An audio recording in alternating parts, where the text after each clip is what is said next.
सड़क के किनारे खंबे पर लगे हुए कागज़ पर लिखा था, मेरे 50 रुपए गुम हो गए हैं, जिसको मिलें वो मेरे घर वाक़े फ़लाँ गली पहुंचा दे। मैं बहुत ही गरीब और बूढ़ी औरत हूँ, मेरा कोई कमाने वाला भी नहीं, रोटी ख़रीदने के लिए भी मोहताज हूँ।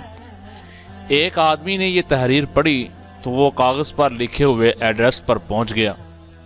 जेब से 50 रुपए निकाल कर बूढ़ी औरत को दे दिए। वो पैसे लेते हुए रो पड़ी और कहने लगी, बेटे आज तुम 12वें आदमी हो जिसे मेरे पास मेरे 50 रुपए मिले हैं और मुझे पहुंचाने चले आया है। आदमी पैसे देकर मुस्कुराते हुए जाने लगा तो बुढ़िया ने उसे आवाज़ दी और कहा, बेटे जाते हुए वो कागज़ जहां लगा हुआ है उसे फाड़ते जाना, क्योंकि ना तो मैं पढ़ी लिखी हूं और ना ही मैंने वो कागज़ वहां पे चिपकाया है। जैसे कि इरशाद है, आसमान ही में है तुम्हारा रिज़्क और वो चीज़ जिसका तुमसे वादा किया जा रहा है। शेख सादी रहमतुल्लाह अलैह सफ़र कर रहे थे, साथ उनका गधा भी था। एक गांव पहुंचे तो रात पड़ गई थी। रात बसर करने का ठिकाना तलाश करने लगे। गांव वालों में कोई भी ठिकाना देने पर रजामंद न हुआ। आखिर एक घर का दरवाज़ा खटखटाया।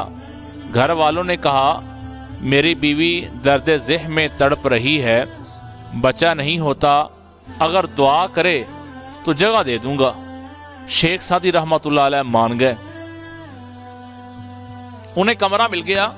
फिर उन्होंने कागज के एक पुर्जे पर तावीज़ लिखा और घर वाले से कहा कि इसे मरीजा के नाफ पर बांध दें। तावीज़ बांधते ही बच्चा हो गया। अगली सुबह शेख सादी रहमतुल्लाह अलैह तो चले गए, लेकिन गांव वालों ने वो तावीज़ संभाल कर रखा। जब भी गांव में किसी को ज़िंदगी की तकलीफ होती तो तावीज़ ले जाकर बांध देते तो तकलीफ दूर हो जाती। गांव के मौलवी को इस पर बड़ा गुस्सा आया। उसने सोचा कि अगर तावीज़ पर लिखी आयत का पता चल जाए तो उसे बड़ा फायदा होगा। मौलवी ने झूठ मूठ का बहाना तराशा और तावीज़ मांग कर ले गया। उसे खोला तो लिखा था, या अल्लाह, मैं और मेरा गधा आराम से हैं, ठिकाना मिल गया है, बाकी तू जाने और तेरा काम।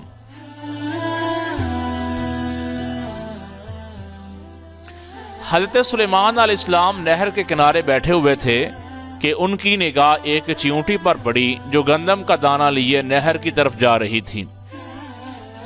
हज़रत सुलेमान अलैहिस्सलाम उसको बहुत गौर से देखने लगे।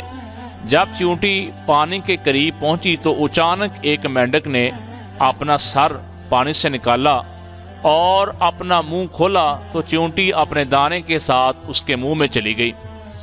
मेंढक पानी में दाखिल हो गया और पानी में बहुत देर तक रहा। सुलेमान अलैहिस्सलाम उसको बहुत गौर से देखते रहे। जरा ही देर में मेंढक पानी से निकला और अपना मुंह खोला तो चींटी भी बाहर निकल आई। अलबत्ता उसके साथ दाना ना था। सुलेमान अलैहिस्सलाम ने उसको बुलाकर मालूम किया कि माजरा क्या था और वो कहाँ गई थी। उसने बताया कि ए अल्लाह के नबी, आप जो नहर की तह में एक बड़ा खोखला पत्थर देख रहे हैं, उसके अंदर बहुत से अंधे कीड़े मकोड़े हैं। अल्लाह ताला ने इनको वहां पैदा किया है, वो वहां से रोजी तलाश करने के लिए नहीं निकल सकते। अल्लाह ताला ने मुझे उनकी रोजी का वकील बनाया है। मैं उस रोजी को उठा कर ले जाती हूँ और अल्लाह ने इस मेंढक को मेरे लिए मुसख्खर किया है ताकि वो मुझे ले जाए। उसके मुंह में होने की वजह से पानी मुझे नुकसान नहीं पहुंचाता। वो अपना मुंह बंद पत्थर के सुराख के सामने खोल देता है, मैं उसमें दाखिल हो जाती हूँ। जब मैं रोजी उन तक पहुंचाकर पत्थर के सुराख से उसके मुंह तक आती हूँ तो मेंढक मुझे मुंह से बाहर निकाल देता है। सुलेमान अलैहिस्सलाम ने कहा, क्या तूने ان کیڑوں کی کسی کی تسبیح کو سنا ہے؟ چیونٹی نے بتایا ہاں، وہ سب کہتے ہیں اے وہ ذات جو ہمیں اس گہرے پانی کے اندر بھی نہیں بولتا، سبحان اللہ و بحمدہ، سبحان اللہ العظیم۔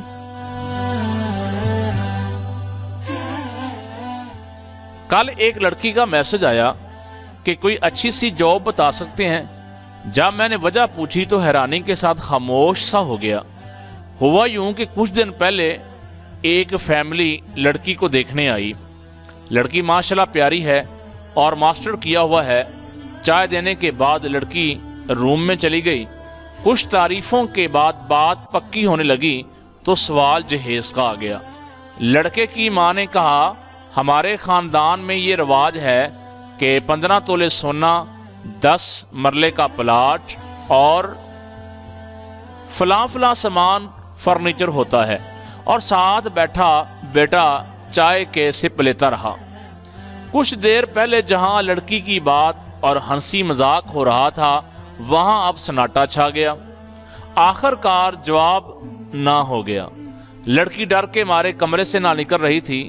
آخر برتن اٹھانے کے لیے آئی تو غیرت مند بھائی بولا جتنا اس کو پڑھانے پر پیسہ لگایا اس سے اچھا تھا جہیز بنا لیتے۔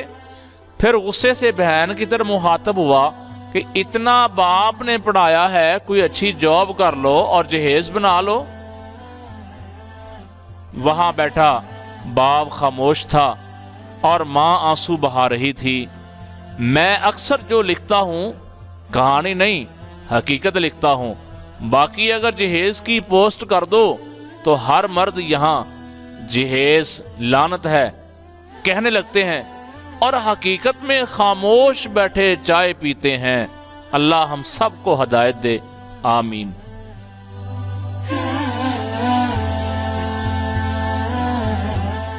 اللہ تعالیٰ نے قرآن مجید میں فرمایا کہ تم مجھے ویسا ہی پاؤ گے جیسا میرا گمان کرو گے۔ یہ سب ہم پڑھتے ہیں لیکن سمجھتے نہیں ہیں۔ آپ جانتے ہیں کہ جب موسیٰ علیہ السلام کے پیچھے فوج لگی تھی تب اللہ نے کیوں سمندر کو 2 حصوں میں بانٹ دیا؟ تم جانتے ہو کہ حضرت ابراہیم علیہ السلام کو آگ میں جانے کا حکم دیا گیا تو کیوں اس نے آگ کو ٹھنڈا کر دیا؟ تم جانتے ہو کیوں اس نے حضرت یوسف علیہ السلام کو کنویں میں بھی پالا؟ کیا تم جانتے ہو کیوں اس نے حضرت حاجرہ علیہ السلام کو صحرا میں بھی زمزم دیا؟ کیوں حضرت یونس علیہ السلام کو مچھلی کے پیٹ میں بھی محفوظ رکھا؟ کیوں حضرت زکریا علیہ السلام کو عمر کے آخری حصے میں بھی اولاد سے نوازا؟ ان سب میں ایک ہی چیز مشابہ تھی اور وہ تھا یقین۔ ان میں سے کسی نے بھی ہمت نہیں ہاری۔